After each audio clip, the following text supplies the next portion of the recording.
friends, I am Dr. Ritu Sharma, working as Assistant Professor in Biyani Group of Colleges, welcomes you on behalf of gurukpu.com. Today I am going to discuss new topic on gratuity. Gratuity is the amount which is paid by employer to employee for appreciation of his or her past services. Gratuity amount is paid by employer to employee on his or her retirement, and it is taxable under the head income from salary. And in case of employee's death, it is given to the legal heir of deceased person on the death of employees. But it is taxable under the section income from other sources. Then question arises, why in both situations gratuity amount is taxable in different heads? Then reason being, there is a relationship of employer and employee between employee and employer. So it is taxable under the income from salary because it is a basic and compulsory condition for it. And in this situation, there is no relationship of as an employer and employee between employer and legal heir of deceased person. So it is taxable for him in income from other sources. Gratuity amount is exempt up to a certain limit. Then we have to calculate this certain limit through the section 10, subsection 10. Gratuity is exempt up to a certain limit. Then we have to calculate this certain limit. We have to know the section 10, subsection 10 under the Income Tax Act 1961. According to this section, employees are categorized into three categories. First is government employee. For government employee, gratuity amount is 100% exempted, and non-government employee are categorized in two categories. First, covered under Gratuity Act 1972 and not covered under Gratuity Act 1972. This act is applicable only on factories, farms, gardens, oil fields, railway companies, ports and other organization where at least 10 workers works. Then for calculate of exempted amount for gratuity, we have to find out three items. First, actual amount of gratuity received. Second one is salary of last month multiply by 15 upon 26 into service period in years. Here means 15 days of salary for each service period and part of annum for on the basis of last salary, last month's salary drawn. Then and the third point is maximum rupees in 10 lakh. Here salary we have to taken two items, two component, basic salary and DA always. And according to service period in years, we take here complete year plus part of annum. If any service period is, for example, like 19 years and 11 months, then we will convert into 20 years. We will take here 20 years for calculation of exempted amount. Another example like 20 years and 7 months, then we will take here 21 years. Clear? So more than 6 months, we will convert it into 1 year. Next, then after the find out three items, least of the following amount is exempt for these employees who covered under Gratuity Act 1972. Third one is not covered under Gratuity Act 1972. For this we have to also find out three items. First, actual amount. Then average 10 months salary multiply by 15 upon 30 into service period in years. Same here, 15 days of salary only for completed service period in years on the basis of average 10 months salary immediately preceding in which he or she retires. Then we will take here, we will assume in this case only 26 days in a month, but in this case we will take 30 days in a month. And the last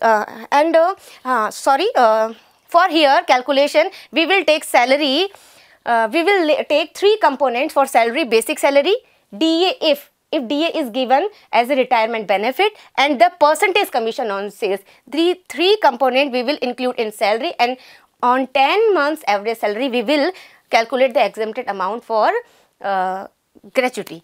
And only we will take completed year if for example in For example, if an employee service period is 19 years and 11 months, then we will leave this 11 month, we will only take 19 years. And last one is same, maximum amount is 10 lakh. For all these items, we will take least of the amount for exemption of gratuity amount. Now, there are some important note we have to understand. First is seasonal. This is normal industry, for normal industry, but in seasonal industry we will take seasons in a year, but in normal industry we will take service period in a year. Here we will take only seasons in a year.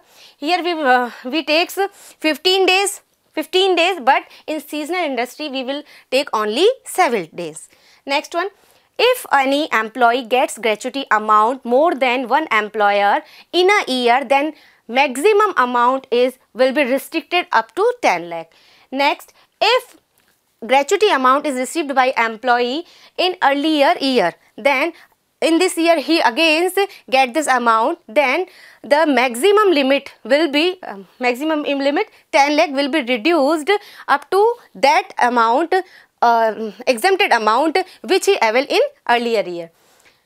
Our last one is, if gratuity received during tenure of service period, then it will be 100% taxable for both of the employee, government employee and non-government employee. We can understand this gratuity act through this question. Here question is given, Mr. X received gratuity 1,20,000, salary up to June 8,000 per month, thereafter 8,500 per month. DA, which half part is treated as retirement benefit, DA is 750, then its half part 375 we will take as a salary part. For calculation exempted amount for gratuity, and service period in years is given 20 years and 11 months.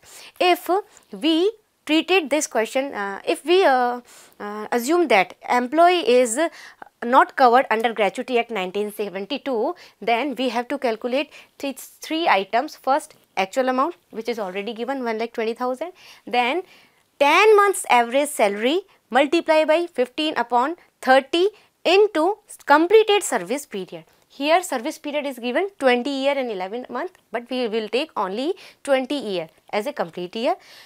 According to the formula, 15 upon 30, 15 days for 30 days in a month, and average salary. Calculation of average salary is given here. 10 months basic salary, first 3 months, as we know, our previous years started with April, then April, May, June, 3 months he or she gets 8,000 into 3, and after 7 months we will take 8,500 for 7 months. Then calculation will be 24,000 plus 59,500 is equals to 83,500, and 10 months DA, okay, it's half part, then 375 multiplied by 10, total 3,750, and total sum is 87,250. Then its average salary will be 87,250 divided by 10 months is equals to 8,725 we will take here. Now then total percentage will be 87, and then total calculation will be 87,250, and maximum amount as we know given here 10 lakh. Least of the following amount, here least of the following amount is 87,250. So it is treated as exempted amount for gratuity. In another way, if we assume that employee is a non-government employee and cover under the Gratuity Act 1972, then we will calculate the exempted amount for gratuity like this. Here same question, okay. Then according to the rule regulation, first actual amount, which is already given 1,20,000, but for this section salary of last month drawn. To calculate to salary of last month, as we know, salary of last month is 8,500, and in this case DA always we include into the salary. Then DA amount is 750, then we will calculate whole amount for it, then the total sum is 9,250, which is here. In this case we assume only 26 days in a month, so 15 days upon 26 day multiply by 21 here. Here 21 comes like this, here given 20 year and 11 months. And when employee covered under Gratuity Act 1972, then completed year plus part of annum. If 6 months above time period, then we will convert it into 1 year. Then 20 year plus 1 year, we will take here 21 year, and the total calculation will be 1,12,168. Then maximum amount, as we know, 10 lakh. Least of the amount is 1,12,068. It is exempt amount for gratuity. You can solve other problems like this solution. Thank you for watching my video. Please like, comment and share, and don't forget to subscribe our Guru KPO channel. Thank you.